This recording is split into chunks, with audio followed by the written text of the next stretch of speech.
Hello बच्चों, कैसे हो आप सब। मेरा नाम अविनाश श्रीवास्तव और आप देख रहे हो प्यारा सा YouTube channel Avinash chemistry classes. आज बच्चों हम आपके लिए लेके आए हैं सबसे मज़ेदार चैप्टर का मज़ेदार टॉपिक। ठीक है, कहोगे क्या होगा ऐसा टॉपिक। अब तक हम लोग क्या पढ़ रहे थे, कौन सा चैप्टर पढ़ रहे थे? Aromatic compound. अब तक क्या अभी भी वही पढ़ रहे हैं। ठीक है, ये एरोमेटिक कंपाउंड का सबसे लास्ट टॉपिक और सबसे इम्पॉर्टेंट टॉपिक है जो कंपटीशन के पॉइंट ऑफ व्यू से या एग्जाम के बीएससी एग्जाम के पॉइंट ऑफ व्यू से वेरी वेरी वेरी इंपॉर्टेंट ये टॉपिक है। ठीक है, आखिर में कहोगे सर कौन सा टॉपिक है, तो वो टॉपिक है आपका एरोमेटिसिटी। किसी भी चीज का एरोमेटिसिटी आप कैसे ज्ञात करेंगे, किसी भी चीज का एरोमेटिसिटी आप कैसे ज्ञात करेंगे, यही हम लोग को आज इस वीडियो में पढ़ना है। ठीक है, अब आपको तो आइडिया लग गया होगा कि मैं किसके बारे में बात कर रहा हूं। एरोमेटिसिटी, एरोमेटिसिटी यानी कि एरोमेटिसिटी किस में देखने को मिलेगा? सिर्फ एरोमेटिक कंपाउंड में, क्योंकि इनमें कार्बन और हाइड्रोजन का एक रिंग का स्ट्रक्चर पाया जाता है जिसको एरोमेटिक कंपाउंड कहा गया है। अब मैं बार बार एक ही बात कहता हूं कि एरोमेटिक कंपाउंड एरोमा वर्ड से लिया गया है। कहां से लिया गया है? एरोमा वर्ड से लिया गया है। ठीक है, तो चलो एरोमेटिसिटी में क्या होता है कि हमको ज्ञात करना होता है एरोमेटिसिटी में कि कंपाउंड क्या है। कंपाउंड क्या है? कई साइक्लिंग आते हैं, जैसे कि आपके बहुत से आ जाएंगे, बेंजीन, एंथ्रासिन, नैप्थेलिन और फिर फिनोफ्लिन, ये जितने भी आएंगे ना, ये आखिर में ये कौन से स्ट्रक्चर के कौन से एरोमेटिसिटी को शो करते हैं? तो तीन एरोमेटिसिटी होता है। पहला तो होता है कंपाउंड, मतलब रिंग में तीन चीज देखने को मिलता है। क्या कि पहले ये कंपाउंड एरोमेटिक है, एरोमेटिक है। दूसरा क्या कहोगे कि ये कंपाउंड एंटी एरोमेटिक है, एंटी एरोमेटिक है। और तीसरा क्या कहे, क्या ये कंपाउंड नॉन एरोमेटिक है, नॉन एरोमेटिक है। ठीक है, क्या है कंपाउंड? कोई साइकिल लिंक को देखकर आप कैसे पहचानोगे कि वो साइकिल या वो कंपाउंड जो है आपका एरोमेटिक है कि नॉन एरोमेटिक है कि एंटी एरोमेटिक है? यही आज हम लोगों को इस वीडियो में डिस्कस करना है। तो आपको बता दें कि एरोमेटिक, एंटी एरोमेटिक और नॉन एरोमेटिक को पहचानने के लिए बहुत से इंपॉर्टेंट रूल हैं जो मैं आपको यहाँ बताऊंगा और एक एक एग्जाम्पल देके आपको समझाऊंगा। आप लोग अब कॉपी लेके बैठ जाओ, कॉपी लेके बैठ जाओ। मैं रिंग बनाऊंगा, उसमें उस नियम को फॉलो करवाऊंगा। यदि वो नियम फॉलो कर गया तो वो समझो एरोमेटिक है। तो एरोमेटिक कौन सा नियम फॉलो करेगा? जो एरोमेटिक को शो करेगा। ठीक है, तो आज हम लोग एक एक टॉपिक को लेके डिस्कस करते हैं। सबसे पहली बात, जो एरोमेटिसिटी होता है वो साइकिल कभी भी बेयर टेस्ट नहीं देता है। एक बेयर टेस्ट होता है जो वो नहीं देता है। क्या नहीं, कौन नहीं देता है? एरोमेटिसिटी नहीं देता है। क्लियर बात हो रही है? तो हमको देखना है what will be the difference between aromatic, anti aromatic and non aromatic. ठीक है, ये हम बार बार कह रहे हैं कि ये पेपर के पॉइंट ऑफ व्यू से कंपटीशन या कोई भी कंपटीशन पूछना तो पूछना ही है इस चैप्टर से। और इस चैप्टर से तो मैक्सिमम क्वेश्चन बनता है। ठीक है, तो सबसे इंपॉर्टेंट टॉपिक जो है आपका वो है एरोमेटिसिटी में कि कंपाउंड एरोमेटिक है कि नहीं है, एंटी एरोमेटिक है कि नहीं है, नॉन एरोमेटिक है कि नहीं है। तो चलो बात करते हैं कि कंपाउंड कैसा होता है, क्या नियम फॉलो करेगा, कौन सा नियम फॉलो करेगा कि जिससे वो एरोमेटिसिटी को शो करेगा, एरोमेटिक कंपाउंड को शो करेगा। सबसे पहले हम आपको एक बात बता देते हैं, एरोमेटिसिटी जो होता है वो एक ऑर्गेनिक कंपाउंड होता है। एरोमेटिसिटी क्या होता है? ऑर्गेनिक कंपाउंड होता है जो रिस्पॉन्सिबल होता है केमिकल बिहेवियर के लिए, जो रिस्पॉन्सिबल होता है केमिकल बिहेवियर के लिए। तो ठीक है, इतने बात जान गए हम लोग। तो चलो पहला टॉपिक स्टार्ट करते हैं। What is the aromatic compound? What is the aromatic compound? ठीक है, व्हाट इज द एरोमेटिक, क्या क्या जरूरी है? सबसे पहले देखो, चार नियम को जानना तो बहुत जरूरी है। एरोमेटिक कंपाउंड में यदि वो आप चार रूल अगर वो कंपाउंड फॉलो करता है तभी वो एरोमेटिक कंपाउंड है। ठीक है, कहोगे कौन कौन से? तो पहले क्या, पहला आपका कंपाउंड क्या है कि वो जो पहला जो है आपका, वो आपका क्या होगा कि मस्ट बी फॉलो, कि पहले ये क्या होगा, साइक्लिक होना चाहिए। क्या होना चाहिए? साइक्लिक होना चाहिए। और क्या होना चाहिए? प्लेनर। पहला क्या फॉलो करे कि वो कंपाउंड जो है वो साइक्लिक हो और प्लेनर हो। बात समझ में आ रही है मेरी? क्या हो? पहले साइक्लिक हो, फिर क्या हो? प्लेनर हो। दूसरी बात क्या, alternate double bond and single bond होना चाहिए। ठीक है, क्या क्या होना चाहिए? Alternate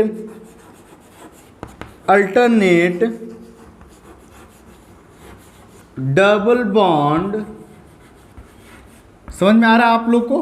alternate double bond and single bond, alternate double bond and single bond. दो तो दूसरा ये भी नियम फॉलो करना चाहिए, एरोमेटिक कंपाउंड होगा। तीसरा क्या, सबसे इंपॉर्टेंट क्या है कि एरोमेटिक कंपाउंड तभी होगा जब वो हकल्स के रूल को फॉलो करेगा। हकल्स एक साइंटिस्ट से क्या है कि मस्ट बी फॉलो क्या, Huckel's rule, must be follow Huckel's rule. वो हकल्स रूल क्या होता है? 4n+2 pi electron, 4n+2 pi electron. जहां पे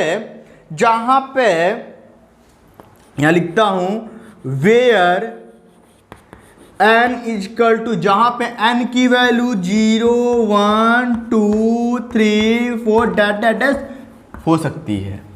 ठीक है, 0 1 2 3 4 हो सकती है।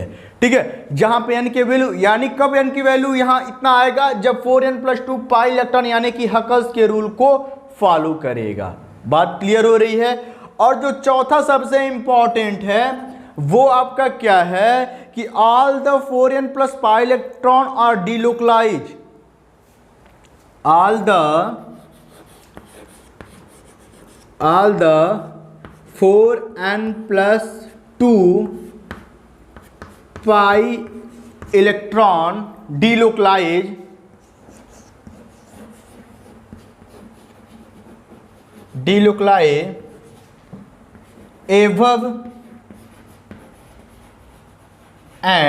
above and below to the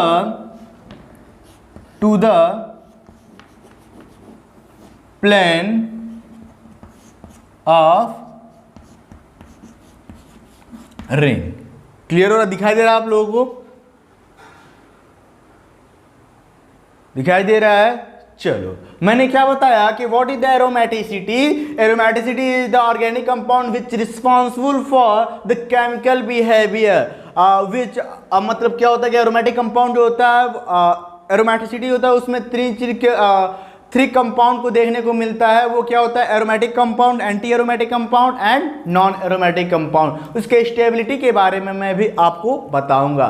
तो पहले आप लोग क्या करो, इसका स्क्रीनशॉट ले लो कि पहली बात क्या, मैं आपको समझा दूं कि जो एरोमेटिक कंपाउंड होगा, जो साइकिल यदि एरोमेटिक कंपाउंड होगा तो वो ये 4 नियम को फॉलो करेगा। वो 4 नियम क्या क्या हैं? पहला है कि वो कंपाउंड साइक्लिक और प्लेनर दोनों होगा, वो कंपाउंड साइक्लिक और प्लेनर भी होगा। दूसरा कि वो कंपाउंड जो होता है उस कंपाउंड में alternate double bond and single bond भी पाए जाएंगे। और तीसरा क्या होगा, सबसे इंपॉर्टेंट क्या होगा कि वो कंपाउंड जो होगा हकल्स रूल को फॉलो करेगा, यानी कि 4n+2 पाई इलेक्ट्रॉन को फॉलो करेगा, जहां पे n की वैल्यू 0 1 2 3 कुछ भी हो सकता है। ठीक है, 4 क्या है? नंबर 4 कि all the 4n+2 pi electron, all the 4n+2 pi electron delocalise above and below to the plane of ring. Ring में जो इलेक्ट्रॉन आपको पाई इलेक्ट्रॉन देखने को मिलेंगे वो डिलोकलाइज होंगे। तो फटाफट इसका स्क्रीनशॉट ले लो, मैं इसका एक एग्जांपल बताता हूं आप लोगों को। तो चलो एग्जांपल देख लेते हैं इसका, ठीक है। सबसे बेस्ट एग्जांपल क्या होगा एरोमेटिक कंपाउंड का? बेंजीन, ठीक है। ये तो हमको पता है कि बेंजीन होगा, हमको पता है बेंजीन होगा, लेकिन होगा कैसे, प्रूफ कैसे करेंगे कि ये बेंजीन जो है एरोमेटिक कंपाउंड है? तो स्ट्रक्चर देख लेते हैं भैया, इसमें क्या जाता है, ठीक है। स्ट्रक्चर देख लेते हैं। तो ये क्या है आपका? बेंजीन। अब बताओ इसको एरोमेटिक कंपाउंड, इसको हम लोग को कहने के लिए कि इसको किन किन कंडीशन से गुजरना पड़ेगा, ठीक है। ये 4 टेस्ट देगा, एनडीए का पेपर है, ये 4 दिन का इंटरव्यू होगा ठीक है। तो यहाँ पे क्या है कि ये 4 नियम को फॉलो करेगा तभी ये सेलेक्ट होगा कि भैया आप एरोमेटिक कंपाउंड हो, तभी आप स्टेबल फॉर्म में हो। मैं स्टेबिलिटी इसके बारे में बताऊंगा। तो देखो पहले देखते हैं कि वो 4 कंडीशन को फॉलो करता है कि नहीं करता है, ठीक है। तो वो 4 कंडीशन क्या होता है जिसको ये फॉलो करके ये बताएगा, ये अपने आप को प्रूफ करेगा कि हाँ भैया मैं ही एरोमेटिक कंपाउंड का एक पार्ट हूँ, मैं ही उसका बेस्ट एग्जांपल हूँ। तो चलो ठीक है, वो 4 रूल क्या क्या हैं। पहली बात तो क्या कि compound will be cyclic and planar. दूसरा क्या कि क्या होना चाहिए, alternate double bond and single bond. ये भी फॉलो करें, इसको फॉलो करना चाहिए, ठीक है। दिखाई दे रहा है नहीं दिखाई दे रहा है ब्लैक बोर्ड पे आप लोगों को? चलो दिखाई तो दे रहा है। तीसरी बात क्या, इसको क्या फॉलो करना चाहिए इस बेंजीन रिंग को कि ये एरोमेटिक कंपाउंड प्रूफ करने के लिए? तीसरा इसको ये फॉलो करना चाहिए, सबसे जो मस्ट होता है ये हकल्स रूल को फॉलो करें।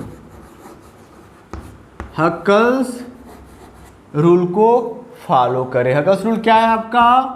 4n+2 पाई इलेक्ट्रॉन, इसको फॉलो करें। मैं यहाँ पे सॉल्व करूँगा हकल्स रूल को, इसलिए मैं यहाँ पे लिखता हूँ। चौथा क्या ये फॉलो करना चाहिए कि जितने भी हकल्स रूल क्या 4n+2 पाई इलेक्ट्रॉन, जितने भी n की वैल्यू मिलेगी वो डिलोकलाइज होगा above and below to the plane of ring. Ring में ऊपर और नीचे दोनों क्या होगा? डिलोकलाइज होगा, वो घूमेगा, ठीक है। ये चारों यहाँ लिख देता हूँ,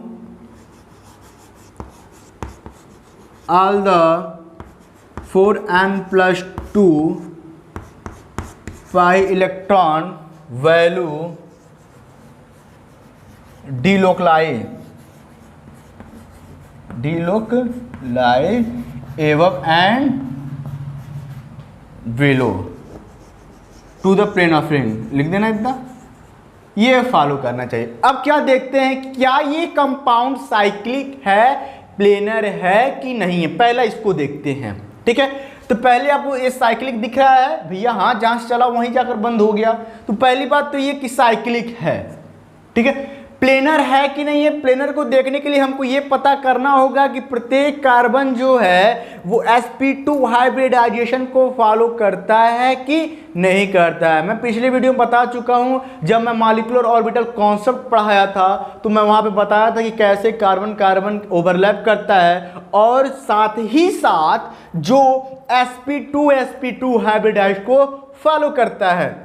यहां पे भी मैं स्टार्ट बता दे रहा हूं, आपको पता है प्रत्येक कार्बन पे हाइड्रोजन होता है, ठीक है। मस्ट बी रिमेंबर, ये क्या होता है? हाइड्रोजन होता है। चलो ठीक है। अब क्या होता है, sp2 हाइब्रिडेशन होने के लिए क्या नियम क्या आपको याद होना चाहिए कि sp2 हाइब्रिडेशन होने के लिए 3 सिग्मा बॉन्ड होना चाहिए। कितना सिग्मा बॉन्ड होना चाहिए? 3 सिग्मा बॉन्ड होना चाहिए, क्योंकि एक s और 2 p मिलकर 3 ही नए ऑर्बिटल बनाएंगे, यानी कि 3 सिग्मा बॉन्ड बनाएंगे। मैं फिर डिफिनेशन आपको बता देता हूं कि when the 1s and 2p when the 1s and 1,2p pure atomic orbital of same energy mixed together produce a 3 new atomic orbital for same energy. This orbital is called or known as sp2 hybrid orbital, and this phenomena या ये कह सकते हैं and this process is known as sp2 hybridisation. तो 3 sigma bond को involve करना है। क्या देखने को मिलता है? कार्बन पे 3 सिग्मा बॉन्ड है, देख के पता करते हैं। एक तो ये हो गया, एक तो ये हो गया और एक तो ये हो गया। जब ये रखा तो बाकी रखेंगे सब, ठीक है। ये भी वहीं पे भी वही हाल है, यानी कि 3 सिग्मा बॉन्ड है तो ये sp2 हाइब्रिडाइजेशन को फॉलो कर रहा है। इसलिए पहला तो ये प्रूव होता है कि ये साइक्लिक भी है और प्लेनर भी है, ठीक है। अब देखते हैं दूसरा फॉलो करता है कि नहीं। दूसरा क्या है, उसको क्या फॉलो करना है कि बेंजीन रिंग जो है वो इसमें alternate double bond and single bond है कि नहीं है। तो आप यहां पे देखो alternate double bond single bond है कि नहीं है। भाई है, कैसे नहीं है कि देखो यहां पे डबल बॉन्ड है, यहां पे सिंगल बॉन्ड है, यहां पे डबल बॉन्ड है, यहां पे अल्टरनेट करके है ना, डबल बॉन्ड है। यदि सिग्मा बॉन्ड सिंगल बॉन्ड की बात करो तो यहाँ पे भी है, फिर यहाँ पाई है, फिर यहाँ पे सिग्मा है, फिर यहाँ पाई, फिर यहाँ सिग्मा। यानी कि ये भी नियम को फॉलो करता है कि इस बेंजीन रिंग में alternate double bond and single bond है। तो यहाँ पे भी हम ट्रिक लगा दें, इसको भी फॉलो करा, इसको भी फॉलो करा, ठीक है। अब तीसरा देखते हैं कि क्या ये हकल्स रूल को फॉलो करता है, क्या ये हकल्स रूल को फॉलो करता है, यस और नो। ऐसे तो बता नहीं सकते, इसको तो निकालना पड़ेगा। चलो निकालते हैं, ठीक है। तो 4n + 2 = पाई इलेक्ट्रॉन है, तो मैं यहां लिख दूं 4n + 2। अब कहोगे कि सर इसमें पाई इलेक्ट्रॉन कौन सा है? बेटा दिखाई दे रहा है आपको 1 2 3, ठीक है। आपको बता दें कि जो 3 बॉन्ड होता है उसमें कितने इलेक्ट्रॉन होते हैं? 6, क्योंकि इसमें हम पाई इलेक्ट्रॉन को देखना, पाई बॉन्ड को नहीं देखना है कि 3 बॉन्ड लिखेंगे। इसमें हमको देखना है पाई इलेक्ट्रॉन। आपको बता दें कि एक बॉन्ड बनने में 2 इलेक्ट्रॉन की आवश्यकता होती है, 2 इलेक्ट्रॉन का यूज होता है। तो जब इसमें 3 पाई बॉन्ड है तो कितने इलेक्ट्रॉन होंगे? 6 इलेक्ट्रॉन होंगे। कितने इलेक्ट्रॉन होंगे? 6 इलेक्ट्रॉन होंगे, ठीक है। यहां तक आपका क्लियर है?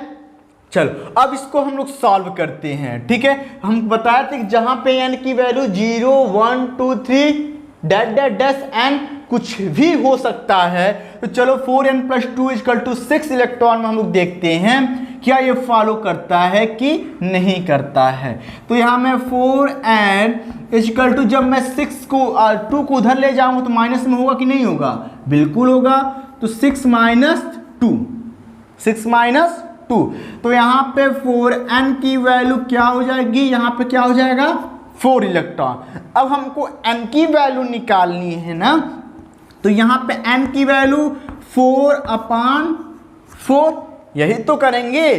4/1, तो ये कट जाएगा एक मर्तबे में, और जब यहाँ एक मर्तबे में कटेगा तो यहाँ आपका देखो n की वैल्यू क्या आया? 1 आया। तो मैंने क्या बताया था कि जब भी कोई कंपाउंड 4n + 2 यानी कि हकल्स रूल को फॉलो करेगा तो वहां पे n की वैल्यू 0 1 2 3 कुछ भी आ सकता है। कब? जब वो हकल्स रूल के हिसाब से चलेगा तब, ठीक है। तो n की वैल्यू 1 है, तो इसका मतलब क्या है कि जो ये कंपाउंड है वो हकल्स रूल को भी फॉलो कर रहा है, यानी कि ये तीसरे कंडीशन में भी ये पास हो गया, तीसरे एग्जाम में भी ये पास हो गया, तीसरे रूल को भी इसने फॉलो कर लिया। अब चौथा क्या देखते हैं कि अब ये इसमें क्या है कि जितने भी मैंने क्या लिखा कि all the 4n + 2 = pi electron value delocalise above and below. मतलब कि जो 4n + 2 = पाई इलेक्ट्रॉन की जो वैल्यू है, तो पाई इलेक्ट्रॉन में क्या मिला आपको? 1, यानी कि 4n+2 में लिखा ऑल द लिखा था ना, मैंने डिफरेंस समझाया था। तो यहाँ पे इसका मतलब है कि जो यहाँ वैल्यू n की वैल्यू निकल के आएगी वो 1 है। तो क्या स्वाभाविक सी बात है, जब इसको ये फॉलो कर दिया तो इसमें जो n की वैल्यू आई, 1 जो वैल्यू आया वो साइकिल में डिलोकलाइज होगा above and below to the plane of ring में, यानी कि चौथे नियम को ये क्या कर दिया, फॉलो कर लिया।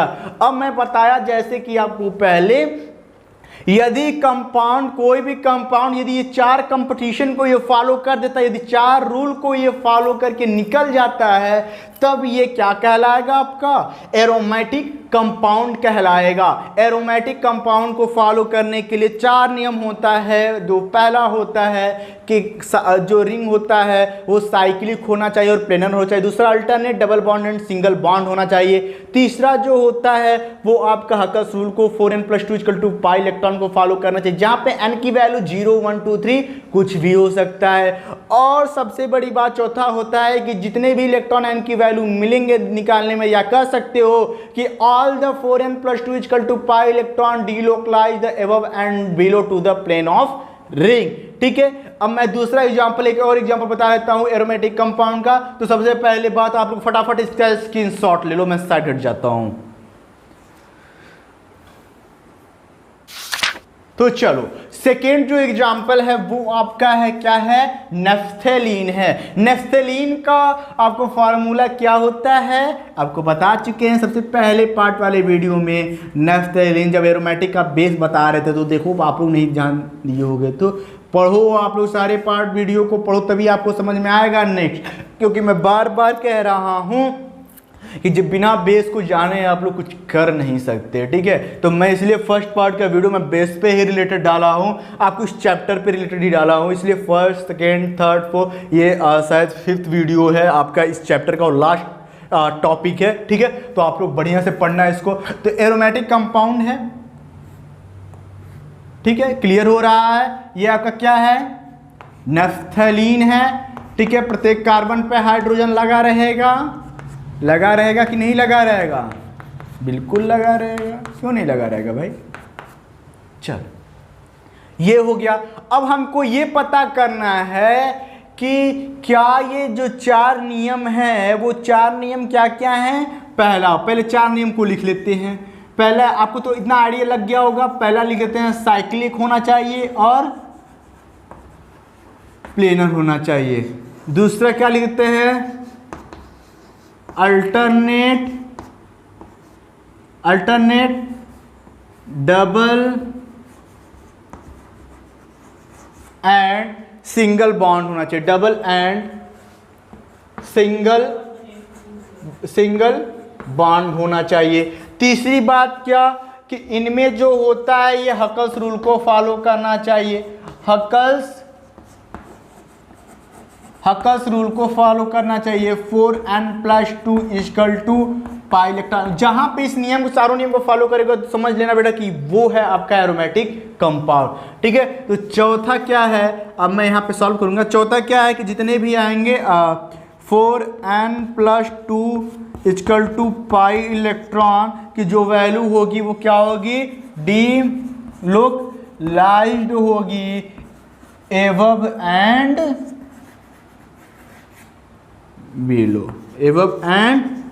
बिलो। ये क्या होगा, डिलोकलाइज होगा। तो अब देखते हैं ये है कि नहीं है। साइकिल और प्लेनर में ठीक वही चीज देखना है कि साइकिल तो है ही, प्लेनर देखना है कि प्रत्येक कार्बन sp2 हाइब्रिडेशन को फॉलो करता है कि नहीं करता है। बिल्कुल करेगा। देखो यहाँ कार्बन को देखें तो एक कार्बन को 1 sigma bond, 2 sigma bond, 3 sigma bond, यानी कि 3 सिग्मा बॉन्ड है तो sp2 हाइब्रिडाइजेशन।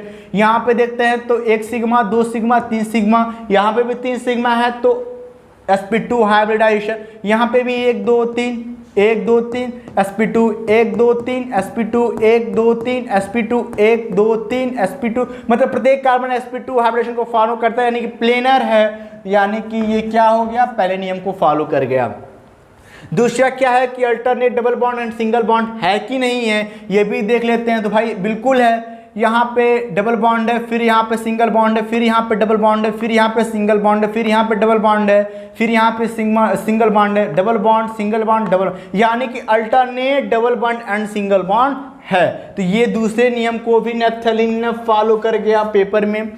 पेपर, ये दूसरा पेपर भी निकाल लिया। अब तीसरा क्या होता है, क्या ये हकल्स रूल को फॉलो करता है कि नहीं करता, इसको देख लेते हैं भाई, क्यों नहीं करेगा। देखो क्या होता है 4n+2 = 2 पाई इलेक्ट्रॉन में, यहाँ पे मैं लिखता हूँ 4n+2 पाई इलेक्ट्रॉन कितने हैं, 1 2 3 4 5, यानी कि 5 बॉन्ड है तो कितने इलेक्ट्रॉन होंगे, 10 इलेक्ट्रॉन होंगे, क्योंकि एक बॉन्ड में 2 इलेक्ट्रॉन होते हैं। ठीक है, अब इसको हम सॉल्व करते हैं, यहाँ तो यहाँ सॉल्व करते हैं तो 4n+2 4n = 10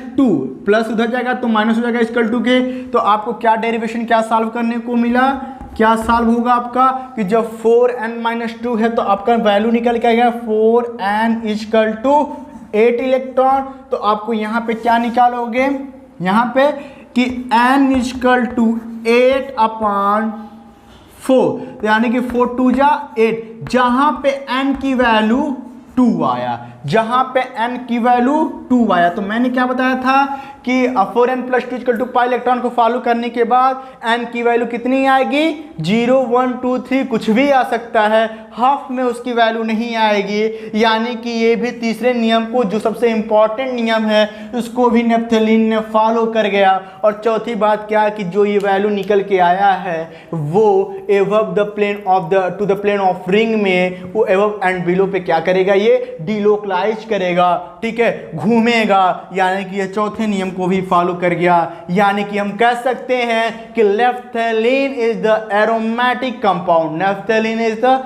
एरोमेटिक कंपाउंड। ये आपको यहां तक समझ में आया कि एरोमेटिक कंपाउंड होता क्या है। ठीक है, अब हम बात करेंगे कि एंटी एरोमेटिक क्या होता है। पहला तो हो गया एरोमेटिक एग्जांपल के साथ, दूसरी बात करते हैं कि what is the anti aromatic. तो फटाफट इसका स्क्रीनशॉट ले लो, मैं आगे चलता हूं। चलो स्टार्ट करते हैं। दूसरा क्या है आपका, anti aromatic compound. Anti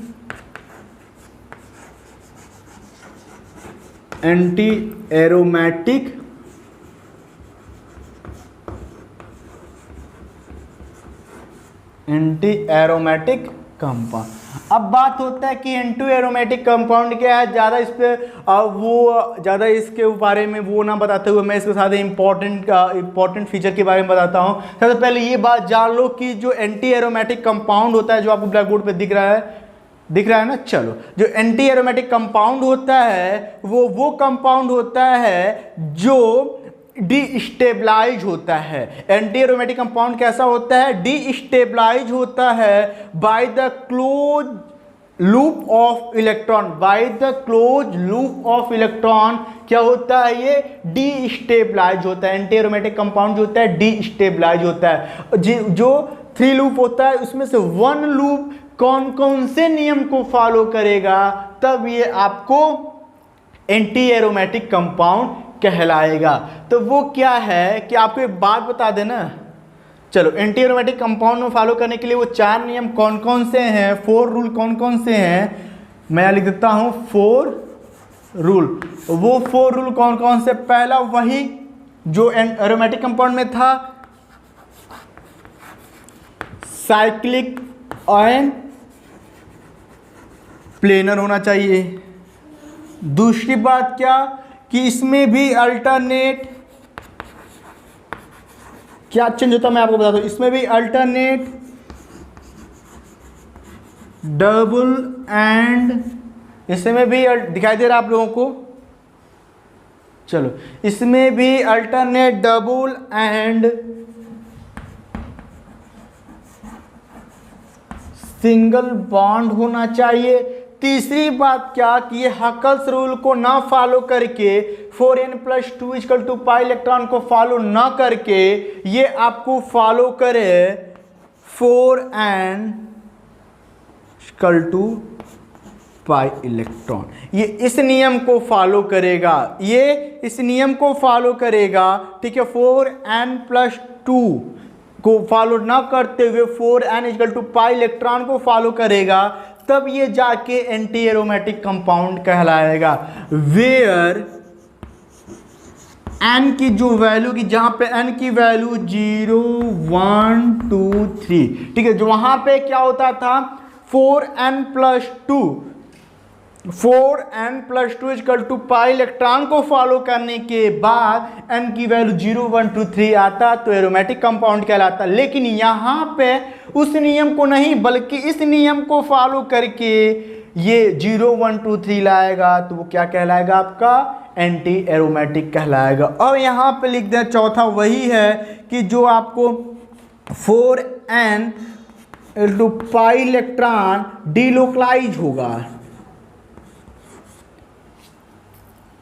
delocalise होगा कहाँ पे, above and below, above and below to the plane of ring. ठीक है, आप लोग समझ रहे हो ना क्या होता है, साइक्लिक होना चाहिए, alternate double bond and single bond होना चाहिए, 4n पाई इलेक्ट्रॉन होना चाहिए, फॉलो करना चाहिए। ठीक है, 4n+2 equal to pi electron को फॉलो करेगा तो भैया वो एरोमेटिक कंपाउंड कहलाएगा, एंटी एरोमेटिक बिल्कुल नहीं कहलाएगा। ठीक है, यहाँ पे जो 4n पाई इलेक्ट्रॉन को फॉलो करेगा वो आपका एंटी एरोमेटिक कहलाएगा। तो फटाफट इसका स्क्रीनशॉट ले लो, इसका एक एग्जाम्पल मैं बताता हूँ आपको। चलो इसका हम लोग एग्जाम्पल देख लेते हैं एंटी एरोमेटिक का, तो वो क्या होगा देखो।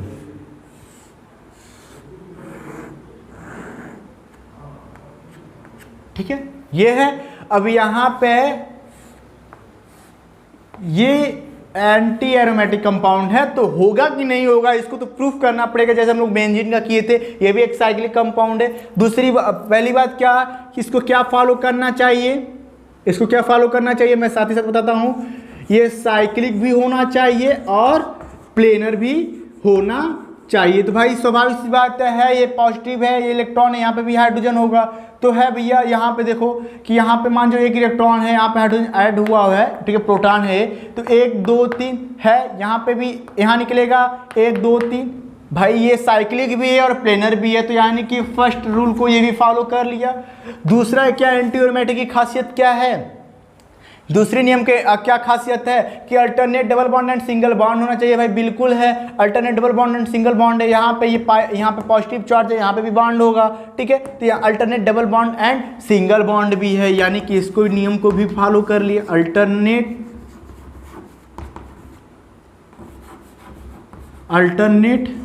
डबल एंड सिंगल बॉन्ड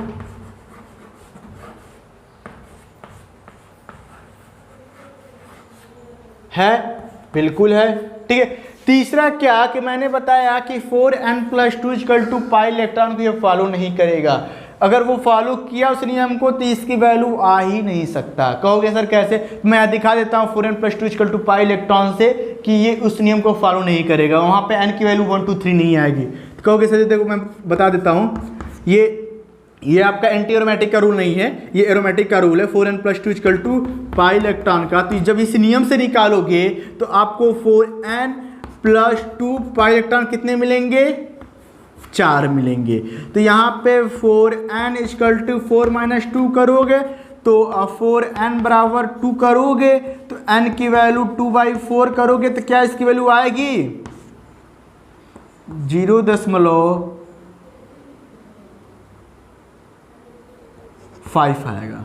यही आएगा ना, 0.5 आएगा, यही तो आएगा। लेकिन ये पॉइंट में नहीं आना चाहिए, इसलिए ये इस नियम को फॉलो ना करते हुए, ये एरोमेटिक कंपाउंड नहीं है, ये एंटी एरोमेटिक कंपाउंड है, तो किस नियम को फॉलो करेगा 4n equal to pi electron. तो देखो इसको फॉलो करता ही नहीं करता है, ये भी देख लेते हैं है कि नहीं है। 4n है, पाई इलेक्ट्रॉन कितने हैं 4 हैं, n की वैल्यू क्या हो गया 4/4 हो गया, कटा तो क्या आया 1 आया, यानी कि n की वैल्यू कितना आई 1 आए। तो मैंने बताया था कि जब भी एंटी एरोमेटिक कंपाउंड यदि होगा तो 4n equal to pi electron को फॉलो करते हुए वहां पे n की वैल्यू 0 1 2 3 कुछ भी आ सकता है। ठीक है, तो वो क्या कहलाएगा आपका एंटी एरोमेटिक कंपाउंड कहलाएगा। यानी कि मैं आपसे एक बात कह रहा हूं कि anti aromatic compound and aromatic compound में मेन डिफरेंस क्या है, वो आपका डिफरेंस है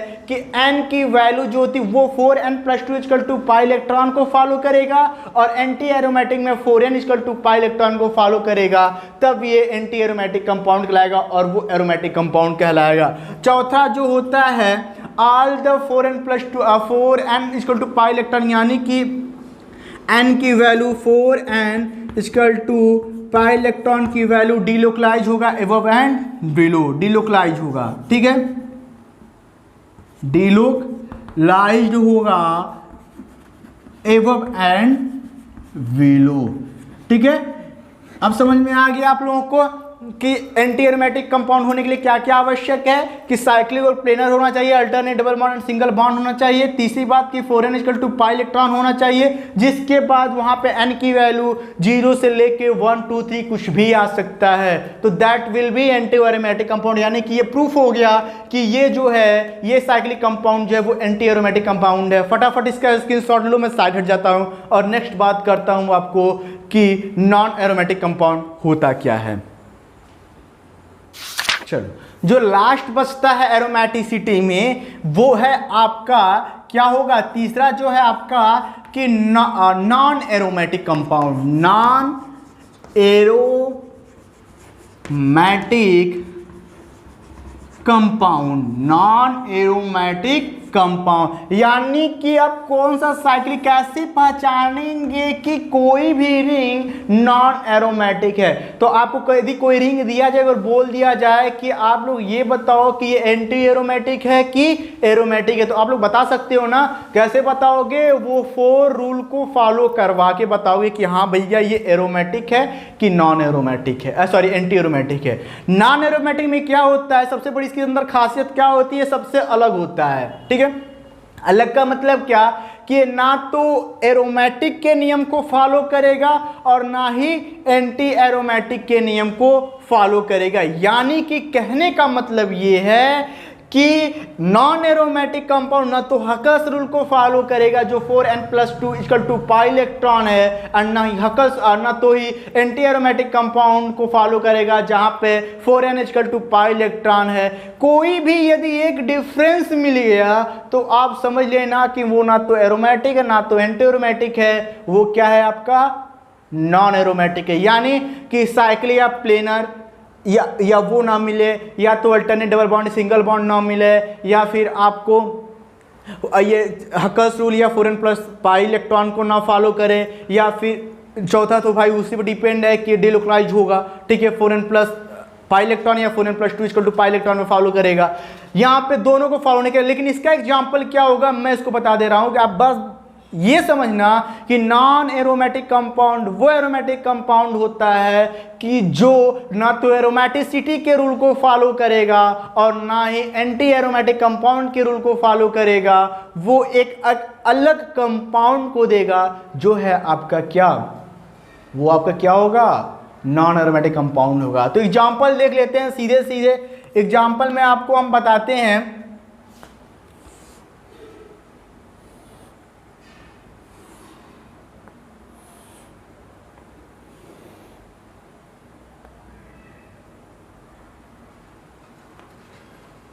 सॉरी फॉर दैट, ऐसे स्ट्रक्चर नहीं होगा।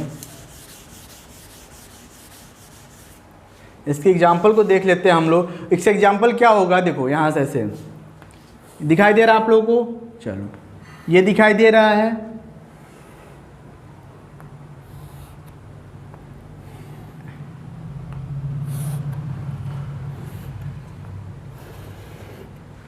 ये है ना, ठीक है। अब यहाँ पे क्या है,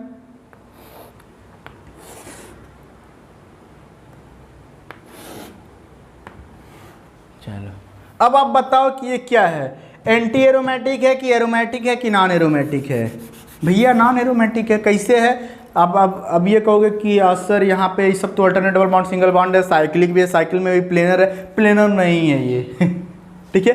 यही तो इसमें एक कमी है कि ये प्लेनर नहीं है। इसका जो स्ट्रक्चर है वो आपका टब शेप का है। कैसा है आपका,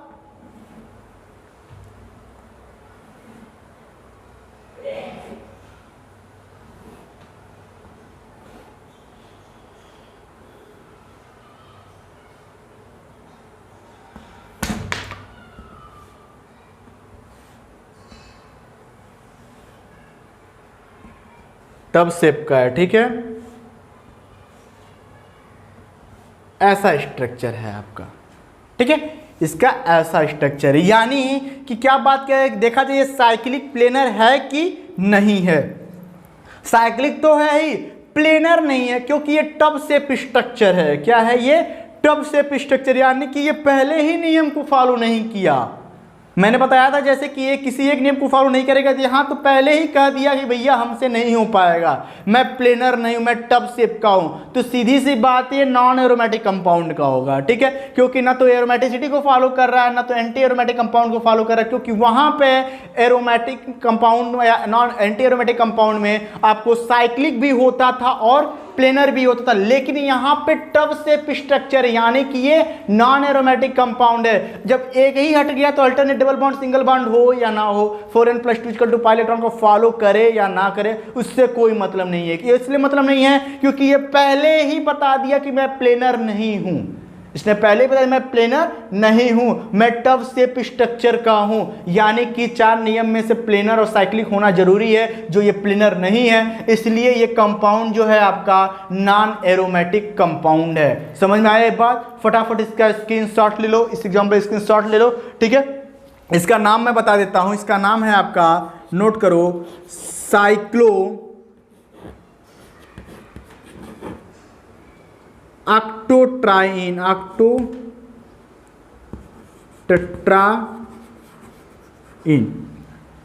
साइक्लो ऑक्टोटेट्राइन। इसका एग्जाम्पल है, फटाफट इसका स्क्रीनशॉट ले लो। चलो, अब जो सबसे लास्ट बचता मैं आपको बताया था बताने के लिए, वो आपका क्या है, इसके स्टेबिलिटी को देख लेते हैं। क्या देख लेते हैं? इसके स्टेबिलिटी को देख लेते हैं, ठीक है, कि सबसे स्टेबल इन तीनों में से क्या होगा। स्टेबिलिटी को देख लेते हैं, छोटा सा है, स्टेबिलिटी को देख, सबसे ज्यादा स्टेबल कौन सा होगा?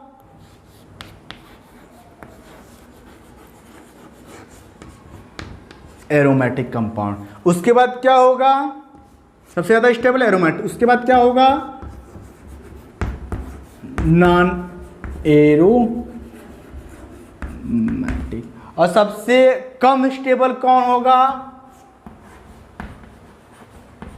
Anti aromatic. ये तो एरोमेटिसिटी का जो एरोमेटिक, नॉन एरोमेटिक और एंटी एरोमेटिक में जो आपने देखा, इसमें सबसे ज्यादा स्टेबल आपका एरोमेटिक कंपाउंड होगा, दूसरा होगा नॉन एरोमेटिक, तीसरा होगा एंटी एरोमेटिक। यानी कि सबसे कम स्टेबल जो होगा वो होगा एंटी एरोमेटिक कंपाउंड। इसी टॉपिक के साथ ये चैप्टर हुआ आपका समाप्त, जो है आपका एरोमेटिक कंपाउंड। आप लोग मजे से पढ़ लेना सारे वीडियो को, आपको एरोमेटिक कंपाउंड सारे टॉपिक आपको अच्छे से क्लियर हो जाएंगे। मैंने एग्जांपल देख के आपको सबको बता दिया, ठीक है। इसमें कोई दिक्कत, यदि कोई दिक्कत होता है तो आप कमेंट बॉक्स में जाके या मेरे उस पर इंस्टाग्राम आईडी पे जाके जो अविनाश केमिस्ट्री क्लासेस करके वहाँ पे आप मुझे डायरेक्ट मैसेज कर सकते हो। या आपको सबसे बड़ी सुविधा है कि आप हमें डायरेक्ट मैसेज कर सकते हो, और मैसेज करने के बाद आपको मैं वो सारे डाउट को क्लियर कर दूंगा जो अब तक पढ़ाया है। अब अगले वीडियो में मिलते हैं, नेक्स्ट वीडियो में मिलते हैं आपको नेक्स्ट टॉपिक के साथ। तब तक के लिए good bye. Give 'em grand hands, say what's up America. Half of you should know me, right? Other half a replica. Shout out to my